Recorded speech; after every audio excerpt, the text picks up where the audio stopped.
Assalamualaikum warahmatullahi wabarakatuh. Alhamdulillah, Allahumma salli ala Muhammad wa ala alihi wa sahbihi ajmain amma ba'd.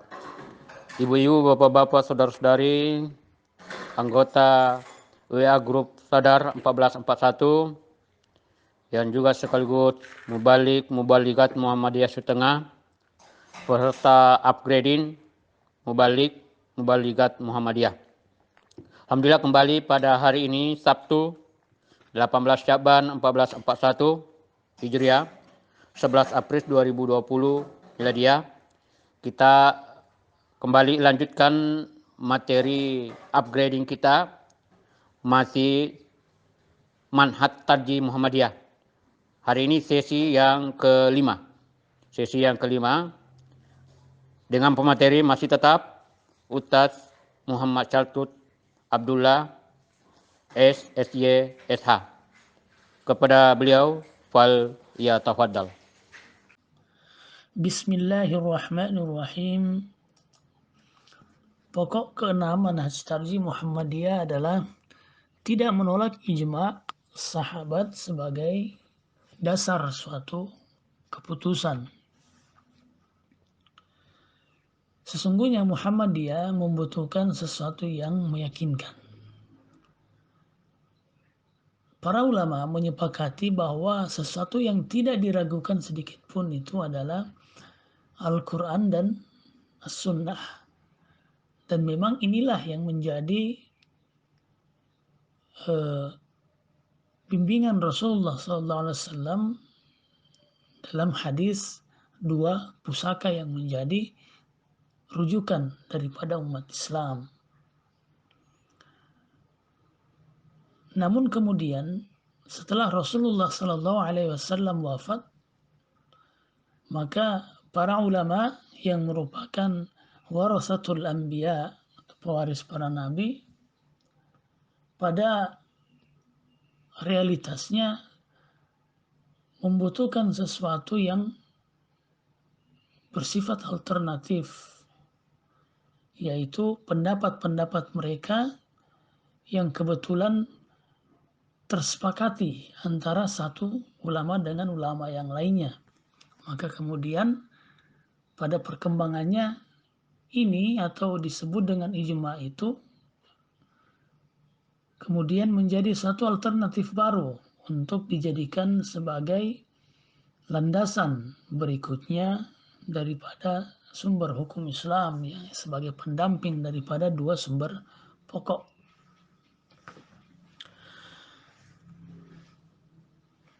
Dalam tanya jawab agama jilid 8 Muhammadiyah di situ nampak jelas disebutkan Muhammadiyah dalam fatwanya pun hanya mensyaratkan keabsahan yang meyakinkan. Para ulama Islam telah membuat suatu ketetapan bahwa pada asalnya segala sesuatu itu boleh. Tidak ada sesuatu yang diharamkan kecuali dengan nas yang sahih dan sharih atau jelas dari kitab Al-Quran atau sunnah Rasulullah Sallallahu Alaihi Wasallam atau ijma' yang meyakinkan. Apanya yang jelas? Yang jelas adalah Muhammadiyah membutuhkan sesuatu yang sah dan meyakinkan dalam melandasi segala keputusan-keputusan hukumnya. Nah, apa arti ijma'? Ijma' sebagaimana disebutkan oleh As-Subki sebagai definisi yang cukup sederhana dan mudah difahami. Beliau Imam As-Subki Syafi'i menyebutkan bahwa ijma' adalah ittifaq mujtahidil ummah ba'da wafati Muhammadin sallallahu alaihi wasallam fi asrin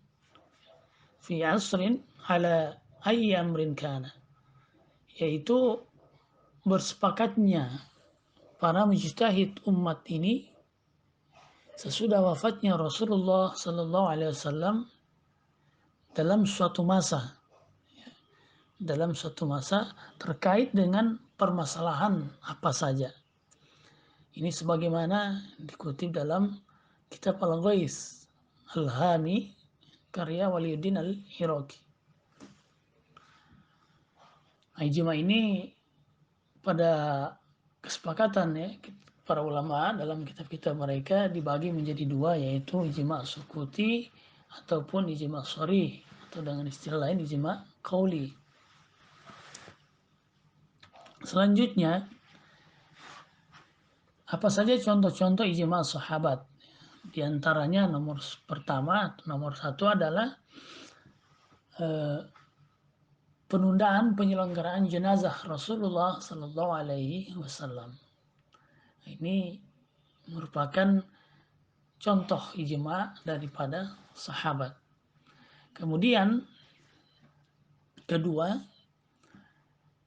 ini terkutip dalam Tanya Jawab Agama Jilid 2, penetapan Abu Bakar sebagai khalifah setelah Rasulullah Sallallahu Alaihi Wasallam atau pengganti Rasulullah Sallallahu Alaihi Wasallam dalam memimpin kaum muslimin pada saat itu. Kesepakatan ini tentunya berdasarkan mufakat dari proses musyawarah. Demikian juga pengumpulan Al-Quran di masa Khalifah Abu Bakar radhiyallahu taala anhu berdasarkan usul daripada Umar radhiyallahu taala anhu. Hal ini bisa kita lihat dalam Tanya Jawab Agama. Ini Tanya Jawab Agama Jilid 2. Kemudian contoh selanjutnya adalah pembukuan Al-Quran di masa Utsman bin Affan radhiyallahu taala anhu. Dalam Tanya Jawab Agama Jilid 2 juga bisa kita lihat. Nah, contoh-contoh ini merupakan contoh daripada bahwa Muhammadiyah tidak menolak ijma sahabat dalam mengambil suatu keputusan hukum. Poin ke-6 daripada pokok manhaj tarjih. Artinya apa? Ya, Muhammadiyah mengakomodir. Muhammadiyah juga menggunakan selama itu memang bisa dijadikan sandaran. Jadi tidak hanya Al-Quran dan As-Sunnah. Bahkan sesungguhnya secara lebih luas Muhammadiyah tidak menolak juga. Artinya menggunakan juga ijma ya ba'da sahabah atau ijma sesudah masa sahabat. Nah, ini saya kira terkait dengan ijma. Kemudian yang selanjutnya pokok manhaj tarjih yang ketujuh adalah terhadap dalil-dalil yang nampak mengandung ta'arud digunakan cara al-jam'u wa taufiq, dan kalau tidak dapat baru dilakukan tarjih. Dalam Tanya Jawab Agama Jilid 3 di situ sedikit diberikan pengertian yang sederhana terkait dengan ta'arud, yaitu berhadapannya dua dalil atau lebih dengan cara yang saling bertentangan. Maksudnya adalah isinya saling bertentangan.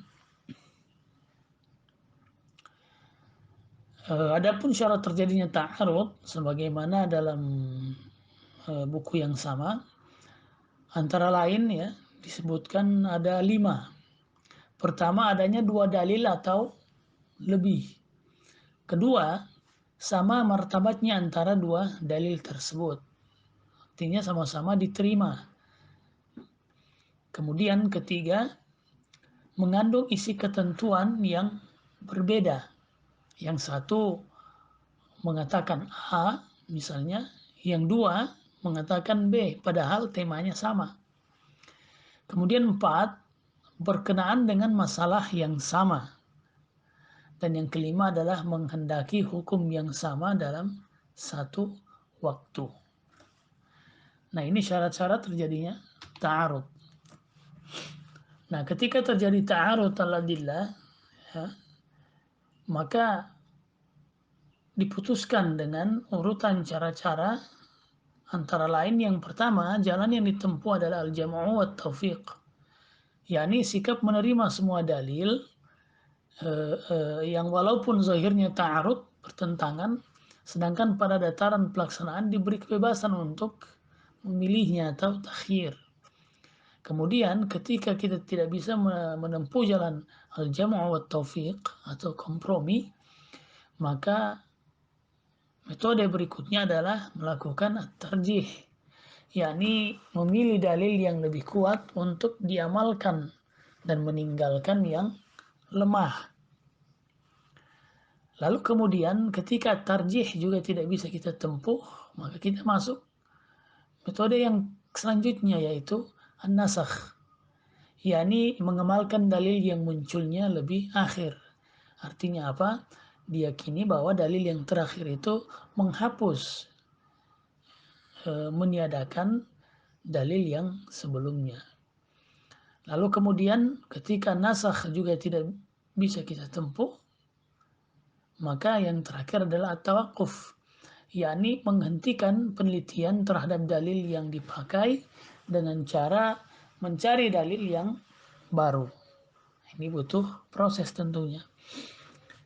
Nah, ini bisa kita lihat dalam keputusan Musyawarah Nasional Tarjih Muhammadiyah di Jakarta. Ini juga merupakan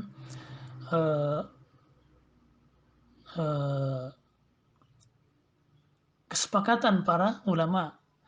Misalnya dikutip dalam Al-Muwafaqat karya Imam Syatibi, Al-Muwafaqat fi Ulum Syariah. Nah, mari kita lihat beberapa penerapan al-jam'u wa taufiq atau kompromi. Misalnya terkait dengan masalah membaca Al-Fatihah. Hadis yang pertama, ya, misalnya mengatakan bahwa tidak sah salatnya orang tanpa membaca Al-Fatihah. Sebagaimana dalam Sahih Al-Bukhari. Demikian juga dalam Sahih Muslim. La salata liman lam yaqra bi Fatihatil Kitab. Sementara ada hadis lain menyatakan hadis tentang makmum yang mendapati rukunya imam, maka dia mendapatkan satu rakaat. Artinya di sini tidak ada lagi bacaan Al-Fatihah. Al-Fatihah tidak sempat lagi dibaca. Hadisnya man adraka ruku' min ar-rak'ah al-akhirah yaumul jum'ah falyudif ilaiha ukhra. Wa man lam yudrik ar-ruku' min ar-rak'atil ukhra falyusalli az-zuhra arba'an. Di situ disebutkan bahwa barang siapa yang mendapatkan posisi imam sedang ruku, maka hendaklah dia ruku. Kesimpulan umum daripada hadis tersebut. Maka bagaimana kemudian kita melakukan al-jam'u wa taufiq atau kompromi?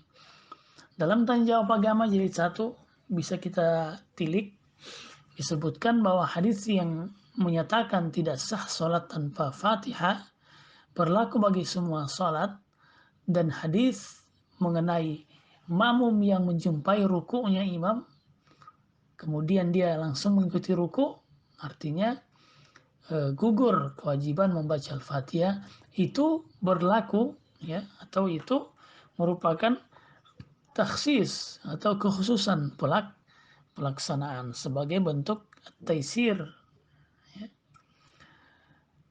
Nah, ini model al-jam'u wa taufiq atau kompromi terkait masalah kewajiban membaca Al-Fatihah dan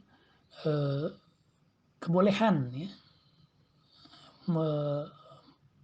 mengikuti gerakan imam ketika imam sedang ruku tanpa ketika kita menjadi masbuk, menjadi makmum yang agak lambat datang, artinya tidak ada kesempatan bagi kita membaca Al-Fatihah, gugur dengan otomatis. Nah, itu kasus khusus. Yang pertama, la sholata liman lam yaqra bi Fatihatil Kitab, itu adalah kasus umum, berlaku secara umum.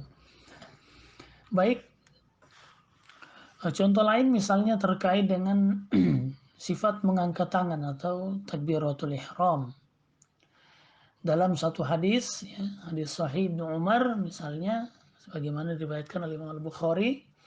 Demikian juga hadis sahih Abu Humaid As-Sa'idi, riwayat Abu Daud, Tirmizi dan Ibnu Majah, disebutkan bahwa Rasulullah SAW ya mengangkat tangannya hatta yuhadhi bima mankibaihi, di mana sejajar dengan bahu beliau. Namun hadis lain, hadis sahih yang diriwayatkan oleh Malik bin Al-Huwairis, sebagaimana diriwayatkan oleh Imam Muslim, dan hadis Hasan li ghairihi dari Wa'il bin Hujr, riwayat Abu Daud, menyebutkan yuhadhi bihima mankibai, sejajar dengan bahu.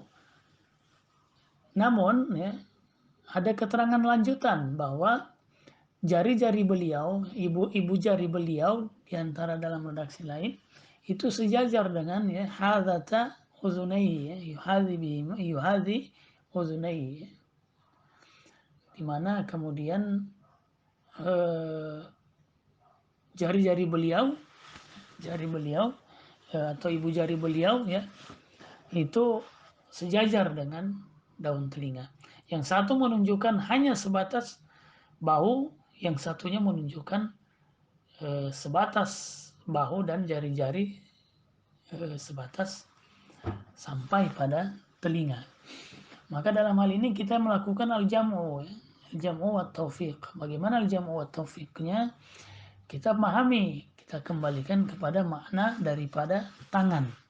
Karena semuanya, kedua-dua hadis tersebut menjelaskan sifat mengangkat tangan. Misalnya dalam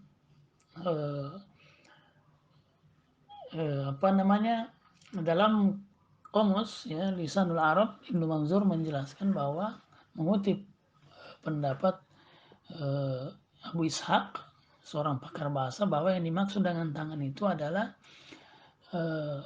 minal kafi ya ila atrafil asabi, dari pergelangan sampai pada ujung-ujung jari. Maka ini kemudian dijelaskan ya, makna raf'u ya dijelaskan oleh Imam Syafi'i, Imam An-Nawawi rahimahullah mengutip pendapat Imam Ar-Rafi'i Asy-Syafi'i terkait dengan cara mengangkat tangan dalam Al-Majmu' Syarah Muhadzab kitab Imam Nawawi. Di situ beliau mengutip bahwa qala Ar-Rafi'i wal madhhab annahu yarfa'uhuma bihaitsu yuhadhi atraf asabi'i ala uzunayhi. Mazhab kami atau mazhab Syafi'i itu bahwa mengangkat tangan itu sejajar dengan daun telinga. Yang sejajar adalah atraf asabi'i, jari-jari beliau, jari-jari Rasulullah itu sejajar dengan daun telinga. Wa ibhamahu syamhatai uzunaihi, ya. Ibu jari beliau sejajar dengan cuping daun telinga.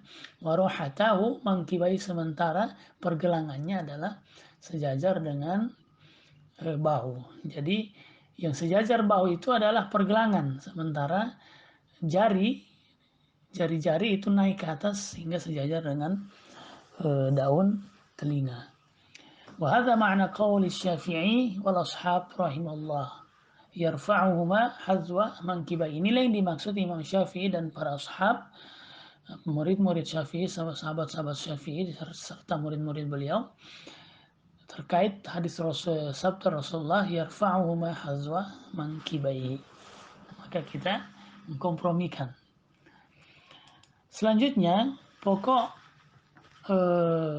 ke-8, pokok mazhab yang ke-8 adalah menggunakan asas saddu zara'i untuk menghindari terjadinya fitnah atau mafsadah.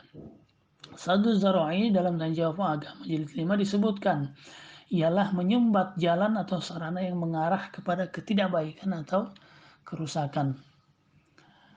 Contoh saddu zara'i dalam aplikasi manhaj di Muhammadiyah kita dapati dalam tanya jawab agama jilid 2 misalnya.